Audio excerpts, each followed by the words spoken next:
ចាជួបជុំលងនោមរូបនួនអងបានជួបបងផ្សងចិត្តប្រណីទ្វីបធំធេងបែងចែកទឹកដីនៅតែតូចមិនដូចនិស័យចិត្តភក្តីនៃយើងទាំងពីរក្រុងម៉ែបានវាំងលន់ជីវិតបើកទ្វារដួងចិត្តសុំផ្ដេកផ្ដិតអនុស្សាវរីយ៍អូននឹកបងគ្រប់វិនាទីចង់នៅក្បែរថែ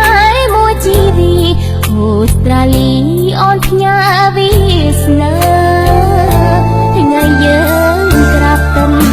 សង្ឃឹមរួមមិនប្រែបងស្ម័គ្រស្មងលួអង្គសង្ខារសាងភាព